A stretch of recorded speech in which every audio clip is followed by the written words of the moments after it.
In a sunny corner of the neighborhood, a new sign went up: Pluto's Pawsome Pet Training Academy. Its headmaster, Pluto himself, stood proudly, wearing a smart blue bandana. He wasn't just Mickey's pet, he was a dog on a mission. The first day began. In came a hyperactive Dalmatian puppy named Sparky, who couldn't stop chasing his own tail. Next was a fluffy Persian cat named Duchess, who ignored everyone.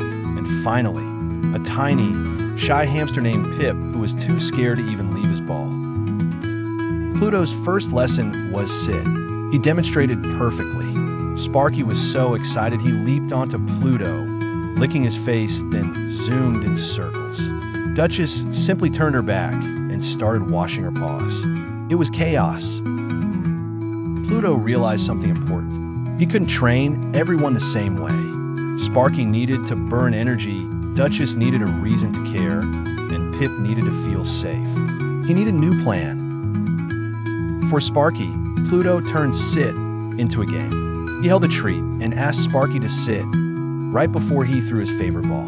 Sparky was so focused on the ball, he sat without thinking. "Good dog," Pluto barked. It worked. Duchess wasn't interested in dog treats, so Pluto found something she loved: a shiny, jingly bell. He shook it, and her ears perked up. He only shook it when she followed a command. She learned come just to hear the delightful sound. For Pip, Pluto didn't force him out. He sat quietly next to the hamster ball and spoke in soft, gentle barks. He placed a tiny piece of apple just outside the door. Curiosity finally beat fear, and Pip took a brave little step out. Next was leash training. Sparky pulled so hard he dragged Pluto straight into a mud puddle. Duchess wrapped her leash around a tree pole and got stuck. Pip just hid inside his ball, which rolled away down a small hill. Pluto didn't give up. He taught Sparky to heel by walking next to a fence so he couldn't zigzag. For Duchess, he placed a jingly bell right by his leg so she wanted to stay close. For Pip, he put the leash on the ball so it was just a safety string. The stay command was the hardest. Sparky's whole body wiggled. Pluto started with just 1 second, then 2, rewarding him for every success.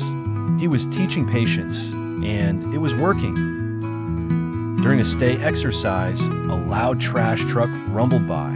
Sparky yelped and broke his stay, running to hide behind Pluto. Instead of scolding him, Pluto comforted him. "It's okay," his actions said.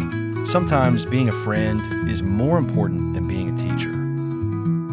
Duchess mastered calm so well that she would gracefully trot over from across the yard the moment she heard her bell. She did it with such elegance. It was like she was attending a royal ball. The biggest surprise was Pip. One day, he was in his ball when Pluto called his name. Pip, all by himself, rolled the ball right up to Pluto's paw and stepped out. It was a huge victory for the tiny hamster. A week later, it was graduation day. All the pet owners gathered.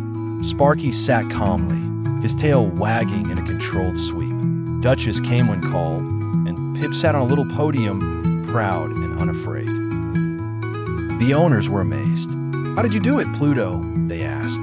Pluto barked happily and brought out a sign that read, "The Pawsome Secret: Patience, Play, and Positive Treats." He showed that understanding your pet is the true key to training. The academy was a triumph. Pluto wasn't just a teacher.